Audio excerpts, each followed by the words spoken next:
नमस्कार। स्वागत है आपका शौर्य क्लासेस में। आज हम भारत के प्रमुख समुद्री पतन के बारे में चर्चा करने जा रहे हैं। तो देखिए, पहले हम पढ़ते हैं समुद्री पतनों का महत्व क्या है। हमारे समुद्री पतनों का क्या है, महत्व क्या है। तो सबसे पहले नंबर एक विशेषता नंबर एक है समुद्री पतन की, कि भारत के अंदर जो जलीय सीमा है, जलीय सीमा का मतलब है जो समुद्र के किनारे जो तट स्थित है उनकी सीमा है वो है 7,516.6 किलोमीटर, जो कि भारत की एक विशालतम समुद्री तटरेखा है। यानी कि समुद्री तटरेखा है तो यहाँ समुद्र परिवहन का विकास की सर्वाधिक संभावना है। फिर दूसरी नंबर विशेषता देखें कि भारत के अंदर जो 95% विदेशी व्यापार की मात्रा होती है, यानी भारत का 95% जो व्यापार है, विदेशी व्यापार, वो समुद्री मार्ग से होता है। और अगर मूल्य के रूप में देखा जाए या रुपए के रूप में देखा जाए तो 68% व्यापार है वो समुद्री मार्ग से होता है। फिर अगली बात करें, भारत के अंदर प्रमुख पतन कितने हैं, तो भारत के अंदर प्रमुख 12 पतन हैं। आप लोगों को ध्यान रखना है ये तीनों ही चीज़ जो आपके लिए इम्पोर्टेंट है। 10वीं क्लास में कई बार ये प्रश्न पूछा गया है कि भारत की जो तटीय सीमा रेखा कितनी है, या समुद्री तटीय रेखा कितनी है, या समुद्री सीमा कितनी है, तो 7,516.6 किलोमीटर। फिर दूसरा नंबर, भारत के अंदर विदेशी व्यापार होता है, उसका भार मात्रा के आधार पर कितना प्रतिशत है, 95% है। मूल्य के आधार पर कितने प्रतिशत व्यापार होता है, तो 68% होता है। कितने प्रतिशत होता है, 68%। फिर उसके अलावा भारत के अंदर प्रमुख पतन कितने हैं, तो भारत के अंदर प्रमुख 12 पतन हैं। कितने पतन हैं, 12। तो 181 क्या है, मध्यम और छोटे पतन हैं। मध्यम और छोटे पतन है कहाँ, भारत में। फिर देखिए आगे बात करें कि भारत का प्रमुख समुद्री एटलस यानी कि नक्शा, भारत के अंदर कहाँ कहाँ कौन कौन से समुद्री पतन हैं। तो एक नंबर पहले बात करते हैं पश्चिमी तट की, फिर बात करेंगे पूर्वी तट की। पहले नंबर बात करते हैं पश्चिमी तट की। तो देखिए पश्चिमी तट पर है कांडला बंदरगाह। कौन सा बंदरगाह है, कांडला बंदरगाह। और कांडला बंदरगाह है गुजरात में। कहाँ है, गुजरात में। दूसरा है बम्बई, बम्बई बंदरगाह। बम्बई बंदरगाह भी कहाँ है, महाराष्ट्र में। कहाँ है, महाराष्ट्र में। बम्बई बंदरगाह कहाँ है, महाराष्ट्र में। फिर जवाहरलाल नेहरू बंदरगाह और न्यू मंगलोर बंदरगाह, ये दोनों के दोनों कर्नाटक में है। कहाँ है, कर्नाटक में। फिर कोच्चि, कोच्चि जो पतन है वो कहाँ है, केरल में है। कहाँ है, केरल में। फिर बात करें पूर्वी तट की, तुतीकोरियन, भारत का सबसे दक्षिणी जो समुद्री पतन है जिसका नाम क्या है, तुतीकोरियन है, और ये तमिलनाडु में है। फिर विशाखापट्टनम, विशाखापट्टनम कहाँ है, आंध्र प्रदेश में। फिर पारद्वीप, पारद्वीप कहाँ है, उड़ीसा में। कहाँ है, उड़ीसा में। फिर उसके अलावा जो कोलकाता, कोलकाता कहाँ है, पश्चिम बंगाल में। हल्दिया कहाँ है, पश्चिम बंगाल में। तो ये आप लोगों को ध्यान रखना है, ये पतन, प्रमुख पतन कहाँ कहाँ है और कौन कौन से है, और कौन से पूर्वी तट पर है और कौन से पश्चिमी तट पर है। आगे देखिए बात करें क्या, पश्चिमी तट के दिग्गज और मांग और दबाव। अब देखिए पश्चिमी तट में एक नंबर पतन की बात कर रहे हैं हम, कांडला पतन। क्या नाम है, कांडला पतन, जो कि गुजरात में है। कहाँ है, गुजरात में। अब देखो स्वतंत्रता, भारत जब स्वतंत्र हुआ था तो उस समय एक पतन था जो पाकिस्तान में चला गया था, और उसका नाम था कराची पतन। क्या नाम था, कराची पतन। अब कराची पतन पाकिस्तान में जाने के कारण अब भारत के अंदर स्वतंत्रता के बाद पहला पतन विकसित किया गया, उस पतन का नाम क्या है, कांडला पतन। और ये एक ज्वारीय पतन है। ज्वारीय क्या होता है, समुद्र का जल, जब जल ऊपर की तरफ आता है उसे ज्वारीय पतन कहते हैं। अब इस पतन से किन किन राज्यों को लाभ है, एक जम्मू कश्मीर को, एक हिमाचल प्रदेश को, पंजाब को, हरियाणा को, राजस्थान को और गुजरात को। यहाँ से जो भी चीज़ें हैं विदेशों में भेजी जाती है या आती है, इंपोर्ट करते हैं, एक्सपोर्ट करते हैं, यानी कि आयात करते हैं या निर्यात करते हैं, वो चीज़ें ये राज्य हैं वो कांडला पतन से करते हैं। कहाँ से करते हैं, कांडला पतन से। दूसरा नंबर पतन है मुंबई पतन। कौन सा पतन है, मुंबई पतन। भारत का सबसे बड़ा प्राकृतिक और विस्तृत और सुरक्षित पतन है, उसका नाम क्या है, मुंबई पतन। अब मुंबई पतन के ऊपर क्या हुआ कि जो भार ज़्यादा आया, यानी कि जहाज़ वगैरह ज़्यादा आए, तो उसको मुंबई पतन के भार को या दबाव को कम करने के लिए एक और पतन विकसित किया गया महाराष्ट्र के अंदर ही, जिसका नाम है जवाहरलाल नेहरू पतन। ये प्रश्न आता है कि जवाहरलाल नेहरू पतन है वो किस लिए विकसित किया गया था, मुंबई पतन को दबाव कम करने के लिए। जवाहरलाल नेहरू पतन है कहाँ? मुंबई में है। कहाँ है? मुंबई के पास, महाराष्ट्र में, सॉरी, कहाँ है? महाराष्ट्र में। अब बम्बई पतन का जो व्यापार बढ़ रहा था, तो उसके अंदर व्यापार बढ़ रहा था, तो वहाँ पर क्या है, दबाव ज़्यादा आ गया व्यापार का दबाव क्या हो गया? ज़्यादा। तो उसको कम करने के लिए विशेष रूप से ये आधुनिक पतन क्या किया गया? विकसित किया गया। यानी कि यहाँ पर क्या है, आधुनिक मशीनें हैं। जितने भी जो कंटेनर वगैरह लोड होते हैं वो मशीनों के द्वारा ही लोड होते हैं। ठीक है, आगे देखिए, बात करें पश्चिमी तट के दक्षिणी द्वार न्यू मंगलोर पतन की। अब ये न्यू मंगलोर है कहाँ? कर्नाटक में है। कहाँ है? कर्नाटक में। अब न्यू मंगलोर, मंगलोर पूछ ले या बेंगलोर पूछ ले, ये सारे के सारे कहाँ हैं? कर्नाटक में। अब ये कर्नाटक के अंदर क्या है कि खाद्यान्न है। किसकी खाद्यान्न है?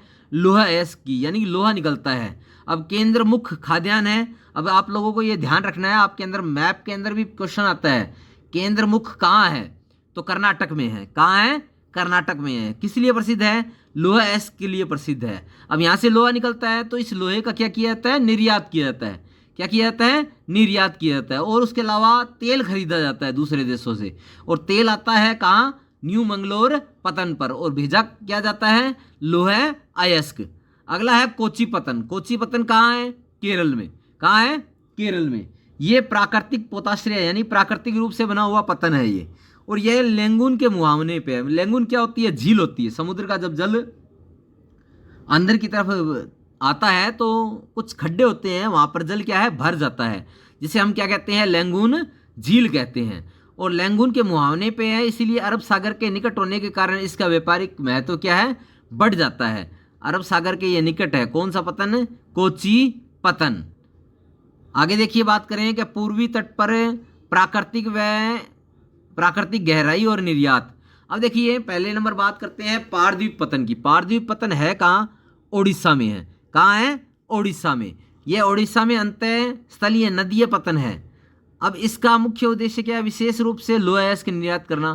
क्यों उड़ीसा प्रसिद्ध है? किसके लिए? लोहे के लिए। एक कर्नाटक वाला प्रसिद्ध है केंद्रमुख, एक पारद्वीप पतन है वो किसके लिए प्रसिद्ध है? लोहे अयस्क के निर्यात के लिए। आगे देखें, बात करते हैं विशाखापट्टनम की। विशाखापट्टनम है वो एक विस्तृत भूमिबद्ध प्राकृतिक पतन है। यानी कि भूमिबद्ध का मतलब है यह सबसे प्राकृतिक रूप से बना हुआ सुरक्षित पतन है। कैसा पतन है? सुरक्षित पतन है, और यह सबसे गहरा भी पतन है। यहाँ से भी क्या होता है? लोहे का निर्यात होता है। जो लोहे अयस्क होते हैं उसका क्या होता है? निर्यात। अगली बात करें भारत के दक्षिणी पतन की, तुतिकोरियन पतन। कौन सा पतन है? तुतिकोरियन पतन। तमिलनाडु के दक्षिण पूर्वी तट पर स्थित है। ये तमिलनाडु के अंदर है तुतिकोरियन। यह प्राकृतिक पोताश्रय है जो दक्षिण भारत के व्यापार में महत्वपूर्ण भूमिका निभाता है, क्योंकि यहाँ से दक्षिण भारत के लोग अधिकतर व्यापार करते हैं। कहाँ से? तुतिकोरियन से। और ये सबसे नज़दीक है श्रीलंका के। आप लोगों को ये भी ध्यान रखना है। आगे देखिए, बात करें क्या पूर्वी तट या नदीय चुनौतियां और समाधान। अब पूर्वी तट के लिए क्या क्या चुनौतियां है? तो पहला नंबर है कोलकाता पतन। यह अंतःस्थलीय जलीय पतन है। ठीक है, अब ये पतन है, ये किस नदी के किनारे हैं? एक तो गंगा और ब्रह्मपुत्र की नदियां मिलती है आपस में। क्या मिलती है? गंगा और ब्रह्मपुत्र की नदियां मिलती है, वहां पर इसके किनारे पर है। अब किनारे पर है, जब इसके अंदर ज्वार आता है, ज्वार का मतलब है समुद्री जल जब ऊपर आता है, तभी यहाँ क्या किया जाता है? पोताश्रय को खड़े किए जाते हैं, यानी जो जहाज होते हैं उनको खड़े किए जाते हैं। अब इसके कारण क्या होता है? यहाँ पर बहुत ज़्यादा मिट्टी जम जाती है। क्या जम जाती है? मिट्टी, गाद जम जाती है, जिसके कारण क्या है? जो जहाज खड़े करने में क्या आती है? दिक्कत आती है, प्रॉब्लम आती है। बात समझ में आ गई? अगला देखिए हल्दिया पतन। हल्दिया पतन भी कहाँ? ये क्या है? कोलकाता का सहायक पतन है। कोलकाता का सहायक पतन है। कोलकाता के अंदर व्यापार बढ़ रहा था, तो उसके ऊपर भी क्या हुआ? दबाव बढ़ा। तो उस दबाव को कम करने के लिए गहरे जल पतन की आवश्यकता हुई, तो उस पतन को विकसित किया गया, जिसका नाम क्या है? हल्दिया पतन। कौन सा पतन है? हल्दिया पतन। अब आर्थिक नेटवर्क यानी कि लोहा अयस्क निर्यात कहाँ कहाँ से किया जाता है? हमने बात कर ली। एक तो न्यू मंगलोर से, केंद्रमुख की खान है वहाँ से, एक पारद्वीप है वहाँ से, और एक है विशाखापट्टनम। यहाँ से क्या किया जाता है? जो लोहा अयस्क को क्या किया जाता है? निर्यात किया जाता है। फिर पतनों का वर्गीकरण देखें। अब मुख्य रूप से एक है प्राकृतिक पतन, और एक है ज्वारीय, और एक है सहायक या दबाव करने वाले पतन। तो देखिए, प्राकृतिक पतन निसर्ग द्वारा निर्मित गहरे और सुरक्षित पोताश्रय, यानी कि अपने आप बनने वाले, प्राकृतिक रूप से बनने वाले पतन जो है प्राकृतिक पतन कहलाते हैं। फिर ज्वारीय पतन, जल के स्तर में बदलाव होता है, कभी जल स्तर क्या होता है, कम होता है, कभी जल स्तर क्या होता है, ज़्यादा। ठीक है, और इसके कारण क्या है, ये पतन विकसित हुए, ये ज्वारीय पतन कहलाते हैं। अब यहाँ समस्या क्या आती है, गाद की आती है। गाद का मतलब है कि यहाँ पर जो है मिट्टी की मात्रा ज़्यादा आ जाती है, यानी कि इसके कारण क्या है, ये जहाज खड़ा करने में यहाँ दिक्कत आती है। दूसरा है सहायक व दबाव कम करने वाले पतन। मुख्य पोताश्रयों की भीड़ है। अब पोताश्रय के ऊपर यानी कि समुद्री पतन है या बंदरगाह है, उसके ऊपर भीड़ ज़्यादा दबाव बढ़ा, तो उसके दबाव को कम करने के लिए एक आधुनिक रूप से पतन विकसित किए गए। तो देखिए प्राकृतिक पतन कौन से है, भारत का सबसे बड़ा प्राकृतिक पतन है मुंबई, फिर कौन सा है, और कोच्चि है, और तुतिकोरियन है, और विशाखापट्टनम है।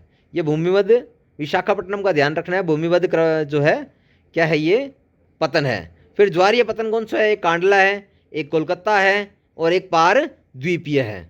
पार द्वीपीय है और कोलकाता दोनों नदीय पतन भी है। आगे देखिए सहायक व दबाव कम करने के लिए पतन कौन सा बनाया था, एक तो जवाहरलाल नेहरू पतन बनाया था, किसके लिए, मुंबई पतन के जो भार को कम करने के लिए। एक हल्दिया पतन पश्चिम बंगाल के अंदर बनाया गया था, किस लिए, कोलकाता के जो पतन है उसका जो है भार को कम करने के लिए। अब देखिए फटाफट रिवीजन कर लेते हैं भारत के त्वरित पुनः 11 पतन की। एक नंबर है कांडला पतन, स्वतंत्रता के बाद सबसे पहले विकसित किया गया पतन कौन सा है, कांडला पतन। और ये कौन सा पतन है, ज्वारीय पतन है। और ये ज्वारीय पतन है, और ये है कहाँ, गुजरात में है। कहाँ है, गुजरात में। 1950 में विकसित किया गया था इसे। अगला है मुंबई पतन, प्राकृतिक और सुरक्षित पतन है, और भारत का सबसे बड़ा प्राकृतिक पतन है। अगला है जवाहरलाल नेहरू पतन, इसको मुंबई पतन के दबाव को कम करने के लिए बनाया गया था। अगला है न्यू मंगलोर पतन, ये इस यहाँ से क्या होता है, लोहा अयस्क का निर्यात होता है। फिर कोच्चि पतन, ये कौन सा पतन है, प्राकृतिक पोताश्रय है। फिर तुतिकोरियन, ये भी कौन सा है, प्राकृतिक जो पोताश्रय, सबसे दक्षिणी पतन है तुतिकोरियन। फिर विशाखापट्टनम, ये भूमिबद्ध प्राकृतिक पतन है। फिर पारद्वीप, ये नदीय पतन भी है और ज्वारीय पतन भी है। फिर लोहा अयस्क का क्या किया जाता है, यहाँ से निर्यात किया जाता है। फिर कोलकाता पतन, ये भी नदीय और ज्वारीय पतन है। और कोलकाता पतन के भार को कम करने के लिए एक पतन बनाया गया जिसका नाम क्या है, हल्दिया पतन। तो उम्मीद करता हूँ आप लोगों को मेरी यह वीडियो पसंद आई होगी। अगर आप लोगों को मेरी वीडियो पसंद आई तो मेरे चैनल को सब्सक्राइब करें, वीडियो को लाइक करें और ज़्यादा से ज़्यादा शेयर करें। बहुत बहुत धन्यवाद।